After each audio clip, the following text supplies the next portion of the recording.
नमस्कार दोस्तों, आप सभी को मेरा चैनल को वेलकम करता हूं। उसका साथ साथ आपके लिए एक नया टॉपिक लेके आया हूँ। वो टॉपिक का नाम क्या है पता है आपको? वो टॉपिक जो है बहुत डिमांडेड टॉपिक है। वो अभी तक इनकम टैक्स में कोई चेंज आया है, जिसलिए हमको जो एग्जिस्टिंग ट्रस्ट है और जो नया ट्रस्ट है वो सारे को हमको अंडर सेक्शन 12AB में रजिस्ट्रेशन करना ही पड़ेगा। आप रजिस्ट्रेशन नहीं करेंगे तो आप एग्जेम्पशन क्लेम नहीं कर पाएंगे। तो इसलिए ये बहुत ज़रूरी है, बहुत डिमांडेड टॉपिक है, तो इसके मत करिए। चलिए दोस्तों, उसका जो लाइव आज देखेंगे हम कैसे करेंगे, स्टेप बाय स्टेप प्रोसीजर आज हम इस वीडियो में पा जाएंगे। चलिए दोस्तों, हम चलते हैं। जाने से पहले आपको एक रिक्वेस्ट है, मेरा चैनल को अभी तक सब्सक्राइब किया नहीं है तो प्लीज़ एक बार कर दीजिए। चलिए दोस्तों, हम आज देखते हैं।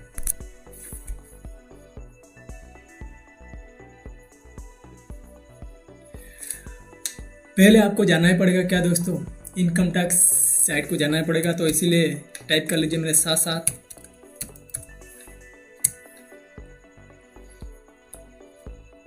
Income tax India e-filing.gov.in। तो पहला स्टेप होता है क्या दोस्तों, हमको जाना ही पड़ेगा। कहाँ जाना ही पड़ेगा? इनकम टैक्स साइट को जाना ही पड़ेगा। तो इसलिए वो साइट को जाने के बाद वो पॉपअप आप क्लोज करेंगे। Then you have to log in here, जब आप लॉग इन करेंगे तो फॉर्म फाइल कर पाओगे। लॉग इन नहीं करेंगे तो फॉर्म नहीं फाइल कर पाओगे। तो मेरा जो इंटरफेस आया है, इंटरफेस में मेरा लॉगिन का इंटरफेस है। आपका जो क्लाइंट है वो और आप खुद कर रहे हो तो आपका आईडी इधर डालेंगे और उसका साथ साथ पासवर्ड डालेंगे। देन वो जो कैप्चा कोड होता है उसको भी इधर डालेंगे। जब आप डालने का बाद वही सारे कंप्लीट हो गया, then you have to click on the login button. एक बार क्लिक कर दीजिए। मैं भी मेरा जो क्लाइंट का डाटा है और मेरा डाटा है मैं इनपुट कर रहा हूँ, उसका साथ साथ आप भी कर दीजिए। चलिए दोस्तों, हम क्या करते हैं, नेक्स्ट स्टेप क्या होता है। मेरा तो लॉगिन हो गया, आई थिंक आपका भी लॉगिन हो चुकी है। चलिए दोस्तों, हम देखते हैं क्या है। लॉगिन होने के बाद आपका जो नेक्स्ट बटन आएगा उसको कंटिन्यू सेव कर दीजिए। Then you have to skip this page. हमारे इस पेज में कोई लेना देना नहीं है, तो इसलिए आपको होम इंटरफेस जाना ही पड़ेगा। जब होम इंटरफेस आपको मिल जाएगा, then you have to select the e file tab. Then you have to select the e file tab. कौन सा टैब आपको सिलेक्ट करना पड़ेगा? E file tab. Then you have to select on the income tax form. क्योंकि हमारा जो होता है, हम जब भी कुछ भी अप्लाई करते हैं फॉर्म का माध्यम में अप्लाई करते हैं, तो इसलिए हमको इनकम टैक्स फॉर्म सिलेक्ट करना ही पड़ेगा दोस्तों। चलिए दोस्तों, हम देखते हैं हम आज कैसे करेंगे। तो इनकम टैक्स फॉर्म में आप एक बार सिलेक्ट कर दीजिए। जी हाँ दोस्तों, आपका पास नेक्स्ट इंटरफेस आ गया। उसमें आपको सिलेक्ट करना पड़ेगा कौन सा फॉर्म आप फाइल करेंगे। जी हाँ दोस्तों, आपको एग्जेम्पशन क्लेम करने के लिए और 12AB का जो सेक्शन होता है, सेक्शन अंडर के आप फाइल करना चाहते हो तो आपको फॉर्म 10A फाइल करना पड़ता है। कौन सा फॉर्म दोस्तों? Form 10A। फॉर्म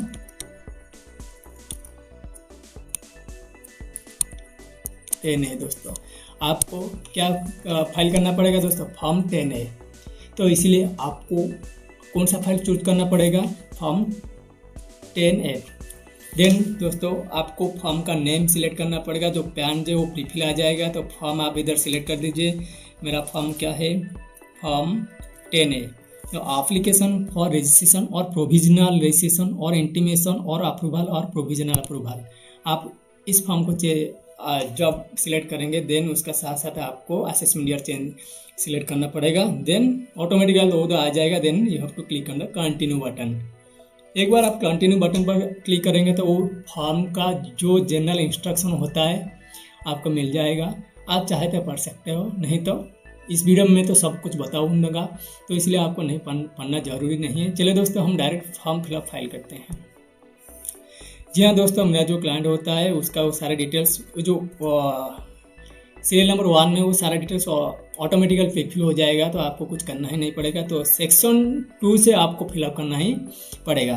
दोस्तों सेक्शन कोड क्या है, जो सीरियल नंबर 2 है, जो सीरियल नंबर 2 में बोला कि सेक्शन कोड क्या होता है, कौन सा सेक्शन में आप फाइल करते हो। तो हमको बेसिकली पहला वाला जो सेक्शन होता है वो आप सिलेक्ट करेंगे। देन नेक्स्ट स्टेप होता है दोस्तों, जो सीरियल नंबर 3 में है वो जो नेचर ऑफ एक्टिविटी, जो नेचर ऑफ एक्टिविटीज़ क्या है, वो चैरिटेबल है और रिलीजियस है, और चैरिटेबल कॉम रिलीजियस है। चैरिटेबल है और रिलीजियस है, और वो दोनों है। चैरिटेबल भी करता है वो, उसका साथ साथ कोई रिलीजियस काम भी करता है। वो सारा एक्टिविटीज़ कहाँ से मिलेगा आपको, आपका जो ट्रस्ट डीड होता है, वो ट्रस्ट डीड में क्लियरली मेंशन हुआ है वो ट्रस्ट क्या है, चैरिटेबल ट्रस्ट है और रिलीजियस ट्रस्ट है और रिलीजियस कम चैरिटेबल ट्रस्ट है। आप इधर आप पा सकते हैं। चलिए दोस्तों, नेचर ऑफ एक्टिविटी आप सिलेक्ट करें। मेरा जो क्लाइंट है उसका क्या है, चैरिटेबल ट्रस्ट है। Then the type of constitution, you have to select whether it is a trust और सोसाइटी और कंपनी और अदर्स। आपका जो भी ऑर्गेनाइजेशन है, जो इसका कैटेगरी जो भी है, आप इधर सिलेक्ट करेंगे। मेरा केस में वो ट्रस्ट है। चलिए दोस्तों, हम नेक्स्ट देखते हैं क्या है। उसका बाद लिखा हुआ है कि 4A में whether the applicant is establish on the instrument. चलिए दोस्तों, मैं आपको बताता हूँ, कोई भी ऑर्गेनाइजेशन हो, जो भी हो, उसका establishment on the basis of record होता है। ये रिकॉर्ड को हम बोलते हैं इंस्ट्रूमेंट। ट्रस्ट डीड होता है, जैसे ट्रस्ट के लिए ट्रस्ट डीड होता है, और सोसाइटी के लिए सोसाइटी रजिस्ट्रेशन का जो डीड होता है, सारे कुछ तो डीड में होता है। तो इसलिए आपको इधर येस करना ही पड़ेगा। जब आप इधर येस करेंगे, देन उसका बाद आप क्या करेंगे, डेट ऑफ इनकॉर्पोरेशन आप इधर डालेंगे। आपका जो भी डेट ऑफ इनकॉर्पोरेशन है आप डाल सकते हैं। वो डेट ऑफ इनकॉर्पोरेशन कहाँ से मिलेगा, आपका पास जो पैन है, जो सोसाइटी और ट्रस्ट का जो पैन है, पैन नंबर में क्लियरली मेंशन हुआ है, तो आप इधर डाल सकते हैं। देन आपका दोस्तों क्या आएगा, उसका बाद है रजिस्ट्रेशन और इनकॉर्पोरेशन नंबर। वो रजिस्ट्रेशन इनकॉर्पोरेशन नंबर आप कहाँ से मिलेगा दोस्तों, वो मिलेगा आपका जो ट्रस्ट रजिस्ट्रेशन है। आप रजिस्टर ऑफ ट्रस्ट का, आपका जो ऑर्गेनाइजेशन ट्रस्ट है, तो आप रजिस्टर ऑफ ट्रस्ट, वो आपका एक सर्टिफिकेट इशू किया है, और उसमें आप देखिए आपको मिल जाएगा। वो सोसाइटी है तो आपका रजिस्टर ऑफ सोसाइटी वो भी इशू किया है आपको एक सर्टिफिकेट, उससे आपको मिल जाएगा आपका रजिस्ट्रेशन का नंबर। देन आप इधर क्या करेंगे, जो अथॉरिटी आपको रजिस्ट्रेशन दिया है वो उसका आप नाम आप इधर लिखेंगे। कोई तो हो सकता है क्या, इनकम टैक्स वाले हो सकता है, और कोई रजिस्ट्रार ऑफ ट्रस्ट और सब रजिस्ट्रार जो भी है जिसका पास आप रजिस्ट्रेशन किया है, जो जिसका जो अथॉरिटी जो साइन किया है रजिस्ट्रेशन सर्टिफिकेट में, उसका नाम इधर डाल देती है। Then 5 is the most important, then you have to choose on the what is the object of the applicant, then you can find it from your trust deed। first select the choose the trust deed में जो object clause होता है, जो object clause में वो लिखा है, clearly mention है आपका ऑब्जेक्ट क्या है, आप इधर ढूंढ सकते हो। जब स्पेसिफिकली आप क्लियरली आपको इधर मेंटेन करना पड़ेगा क्या वो आपका ट्रस्ट जो है और सोसाइटी है, जो ऑर्गेनाइजेशन है, वो रिलीजियस है, और द रिलीफ फॉर पुअर है, और एजुकेशन है, और मेडिकल रिलीफ है, वो एगो है। जो भी सारे चीज़ है आप इधर सिलेक्ट कर सकते हैं। एक है तो एक सिलेक्ट कर सकते हैं, दो है तो आप दो भी सिलेक्ट कर सकते हो। ये दोस्तों, मेरा जो क्लाइंट है उसका जो भी डाटा है मैं तो फिलअप कर दूंगा, तो आप भी इधर फिलअप एक बार मेरे साथ कर दीजिए। उसका बाद पॉइंट नंबर 6 जो होता है वो बोला कि ट्रस्ट इज इरेवोकेबल तो येस करिए, नहीं तो नो करके चलिए दोस्तों। उसका साथ साथ पॉइंट नंबर 7 में वो बोला कि एप्लीकेंट रजिस्टर्ड दर्पण और FRC और any provisions of income tax act. तो आपका जो नीति आयोग होता है दर्पण के लिए, जो CSR एक्टिविटीज़ को, वो दर्पण नीति आयोग क्या होता है दोस्तों, आप जो एक्टिविटीज़ करते हो उसको CSR एक्टिविटीज़ कंसिडर करने के लिए आपका रजिस्ट्रेशन, आपका जो ऑर्गेनाइजेशन को नीति आयोग के अंडर में आपको क्या रजिस्ट्रेशन करना पड़ेगा। एक बार नीति आयोग में आपका ट्रस्ट रजिस्ट्रेशन हो गया, आपका ट्रस्ट जो भी एक्टिविटीज़ करेगा वो एक्टिविटीज़ क्या होगा ना, CSR एक्टिविटीज़ कंसिडर करा जाएगा। तो इसीलिए दोस्तों क्या है, आपका ये तो नया रूल है, वो विथ इफेक्ट फ्रॉम 1 अप्रैल 2021 से वो शुरू है। तो इसलिए आपका ट्रस्ट अभी तक भी रजिस्ट्रेशन नहीं हुआ, तो रजिस्ट्रेशन कर दीजिए दोस्तों। आप इधर क्या करेंगे, येस करेंगे। येस करने का बाद वो जो टैब होता है वो टैब एक्टिवेट हो जाएगा। Then you have to select whether आप कौन सा रजिस्ट्रेशन आप देना चाहते हो। आपका कोई ट्रस्ट जो पुराना वाला है, जो एग्जिस्टिंग है, उसका डिटेल्स देना चाहते हो तो आपको सिलेक्ट करना पड़ेगा क्या, रजिस्ट्रेशन अंडर 12A और 12AB। देन उसका registration number, date of registration, then authority, कौन सा अथॉरिटी आपको रजिस्ट्रेशन दिया है व ग्रांट किया है। Date from whose the effective registration का डेट आप इधर डाल सकते हो। उसके बाद आप चाहते हो तो कोई आपका पास कोई रजिस्ट्रेशन है उसका भी डिटेल्स आप इधर डाल सकते हो। आप ऐड करेंगे तो आप करने का बाद वो डिटेल्स आपको नेक्स्ट मिलेगा। तो आप आपका पास कौन सा रजिस्ट्रेशन सर्टिफिकेट है। फॉर एग्जांपल मेरा पास FRC है, जो फॉरेन कंट्रीब्यूशन का जो सर्टिफिकेट है वो मेरे पास है, उसका भी डिटेल्स मैं इधर डाल सकता हूँ।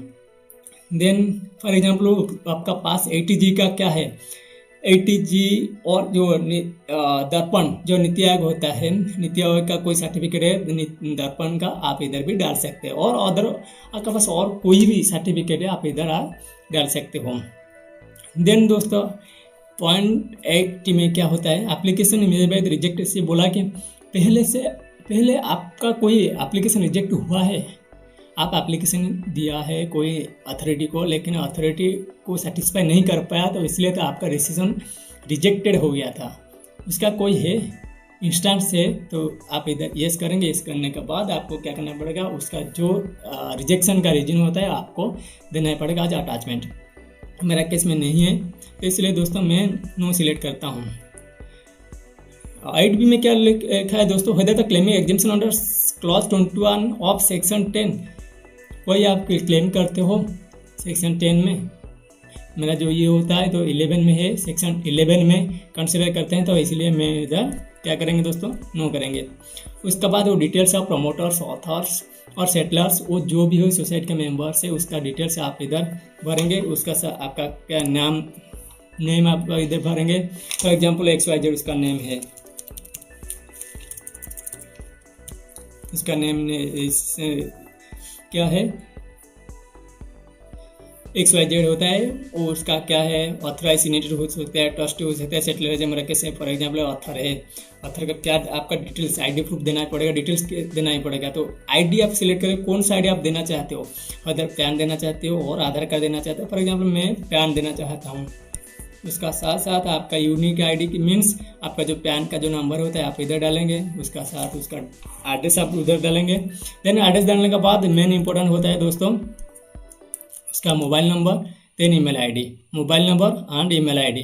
अब मोबाइल नंबर आप इधर डालेंगे क्या, आपका इंडियन कोड जो +91 होता है उसका साथ साथ mobile number, then email address आप इधर डालेंगे। आपका जितना भी ऑथर्स है और फाउंडर्स है उसको सारा आप इधर डालेंगे। देखिए दोस्तों मैं आपको एक एग्जांपल देता हूँ, मैंने तो बोल दिया था, मेरा करा दिया मेरा एक क्लाइंट का। इसका एक रिव्यू वर्जन जो है मैं आपको दिखाता हूँ। सेक्शन कौन सा सेक्शन में आप क्या करना चाहते हो, रजिस्ट्रेशन करना चाहते हो, नेचर ऑफ प्रैक्टिस क्या है, चैरिटेबल है और रिलीजियस है, टाइप ऑफ कंस्ट्रक्शन क्या है, वो ट्रस्ट है, इधर application is establish under the instrument, yes क्योंकि वो ट्रस्ट डीड में बेस करता है तो इसलिए एक इंस्ट्रूमेंट, ट्रस्ट डीड एक इंस्ट्रूमेंट होता है। डेट ऑफ रजिस्ट्रेशन आप इधर डालेंगे, रजिस्ट्रेशन का नंबर डालेंगे, रजिस्ट्रेशन को कौन सा अथॉरिटी आपको क्या दिया, रजिस्ट्रेशन कराया था उसका आप इधर डालेंगे, income tax officers. Object of the applicants आप इधर डाल सकते हैं, रिलीजियस है और चैरिटेबल है, रिलीजियस कम चैरिटेबल है और medical for the medical purpose है और एजुकेशन पर्पस, जो भी होता है आप इधर डालेंगे।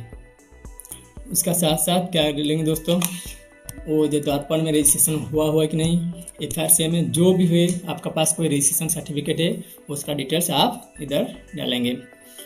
चलिए दोस्तों वो बोला कि क्या कोई आपका application reject in past, other it is rejected, past में कोई एप्लीकेशन आपका रिजेक्ट हुआ है क्या, रिजेक्ट हुआ तो आप यस डालेंगे, नहीं तो मेरे केस में नो तो इसलिए मैं नो डाला।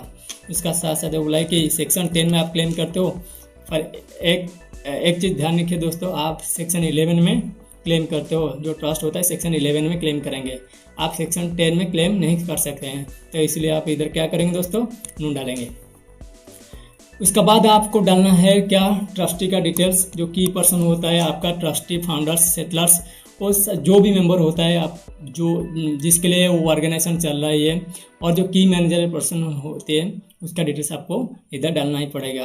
क्या है दोस्तों, फॉर एग्जांपल मेरा नाम एच लिखा है, उसका नाम ट्रस्टी, उसका जो रिलेशनशिप क्या है ऑर्गेनाइजेशन से, ट्रस्टी है।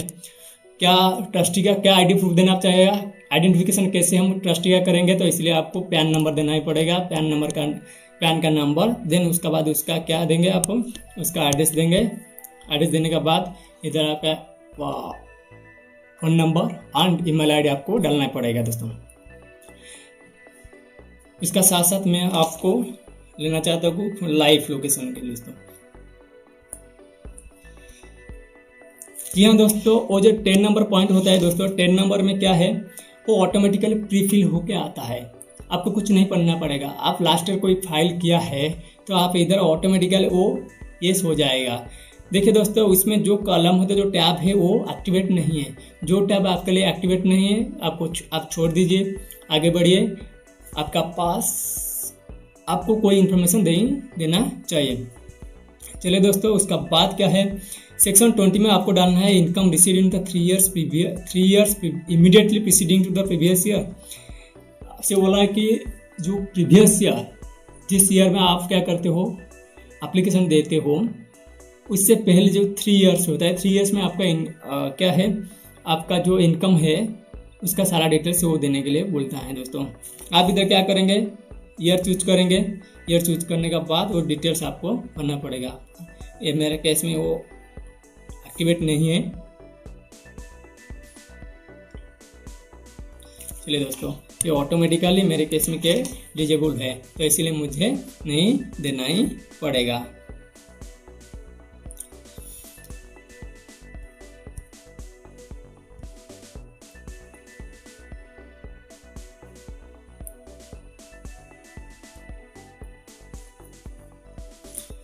ट्वेंटी में दोस्तों ये लिखा है कि whether the fund or institution has incurred any expenditure or religious nature।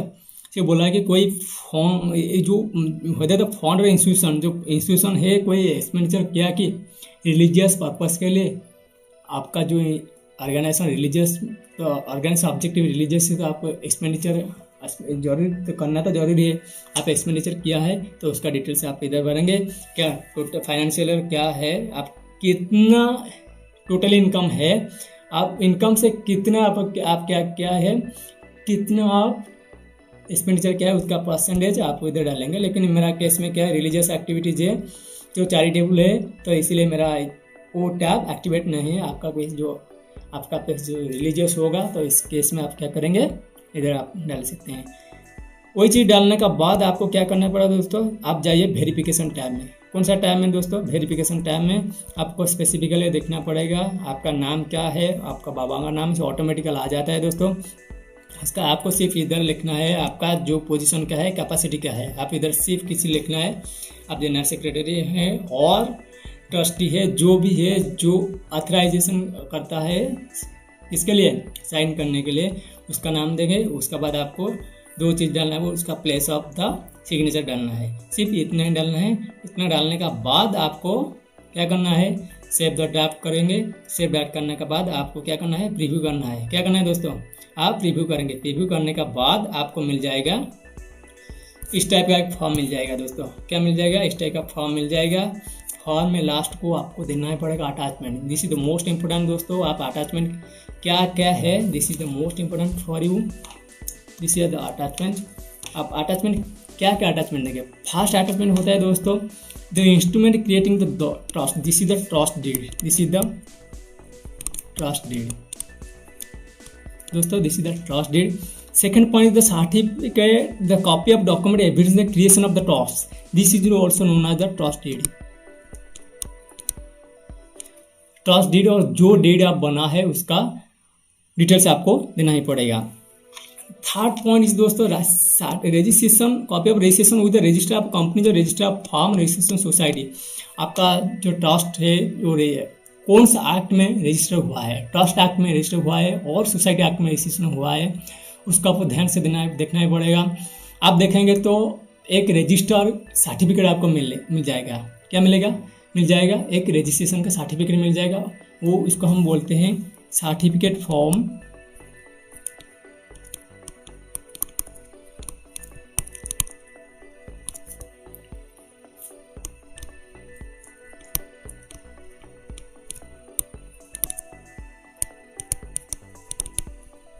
Society और फार्म्स और ट्रस्ट।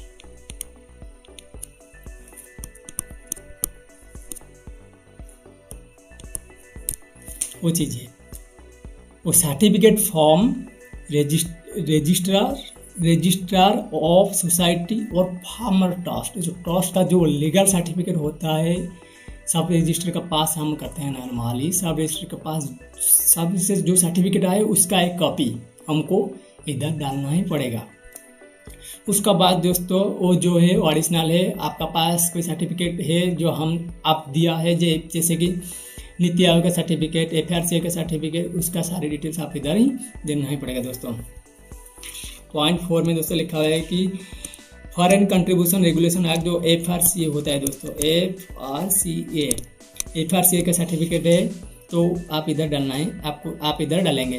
देन उसका बाद है आपका कोई एग्जिस्टिंग 12 है कि आपका जो ट्रस्ट है वो एग्जिस्टिंग जो उसका एग्जेम्पशन अभी तक भी अवेलेबल है, वो सिर्फ रिन्यू कर रहा है। उसका जो एग्जिस्टिंग 12 का सर्टिफिकेट है उसको आप इधर डालेंगे। एग्जिस्टिंग 4 में होता है दोस्तों FRCA सर्टिफिकेट और नीति आयोग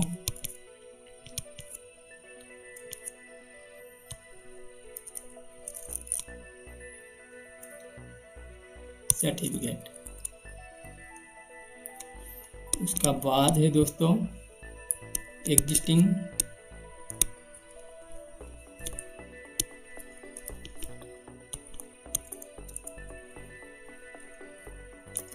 एग्जिस्टिंग 12 सर्टिफिकेट दोस्तों।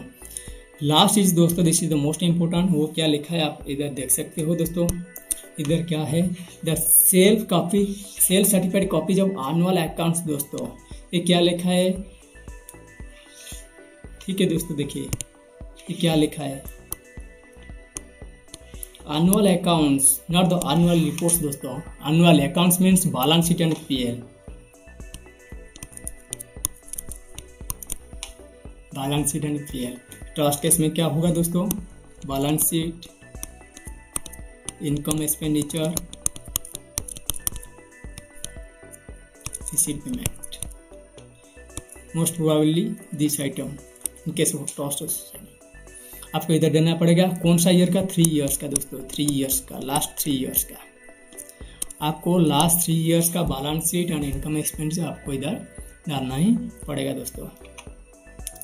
हाँ दोस्तों, जी हाँ, याद रखिए आपका जो डॉक्यूमेंट आएगा उसमें आपको सेल्फ सर्टिफाई करना पड़ेगा दोस्तों। सेल्फ सर्टिफाइड ट्रस्ट का स्टाम्प लगेगा, उसका साथ साथ जो ऑथराइज पर्सन है वो उसका साइन ही लगेगा। हाँ दोस्तों, वो तो हो गया। हाँ, उसका साथ साथ और एक बात है दोस्तों, आपका सर्टिफिकेट है जो रिचुअल लैंग्वेज में है, जैसे कि उड़ीसा का जो सर्टिफिकेट होता है फॉर एग्जांपल उड़िया लैंग्वेज में लिखा है, और बंगला का जो सर्टिफिकेट है वेस्ट बंगाल का बांग्ला लैंग्वेज में लिखा है, वो नहीं चलेगा, आपको कन्वर्ट करना पड़ेगा। कौन सा लैंग्वेज दोस्तों, इंग्लिश लैंग्वेज को कन्वर्ट करना पड़ेगा। तो इसलिए आपको जब आपका पास वही सर्टिफिकेट है जो वर्नाकुलर लैंग्वेज में लिखा हुआ है, आपको ट्रांसलेट कर दिए दोस्तों, ट्रांसलेट टू इंग्लिश। आप एक नोटरी के पास जाइए, इंग्लिश में ट्रांसफ़र कर दीजिए, उसका बाद उसको आप नोटराइज कर दीजिए। नोटराइज करने का बाद जो ओरिजिनल सर्टिफिकेट है उसका साथ साथ वो जो कन्वर्टेड सर्टिफिकेट है उसको भी आप इधर क्या करेंगे ना, आज अटैचमेंट आप इधर जोड़ेंगे। हो गया। कौन सा अटैचमेंट दो गया है वही इम्पोर्टेंट है। आपका पास पहला वाला है ट्रस्ट डीड होता है, देन उसका बाद जो सर्टिफिकेट आपको मिला है रजिस्ट्रार से, थर्ड आपका कोई एडिशनल रजिस्ट्रेशन है जैसे कि FRCA, नीति आयोग से दर्शन हम बोलते हैं, दर्शन से आपको कोई सर्टिफिकेट मिला है उसको भी आप डिटेल इधर भर सकते हैं। उसका बाद है दोस्तों आपका पास जो एग्जिस्टिंग सर्टिफिकेट है तो एग्जिस्टिंग सर्टिफिकेट का उसका कॉपी भी इधर आप आधार में देंगे। लास्ट इज दोस्तों 3 इयर्स का एनुअल अकाउंट्स, 3 इयर्स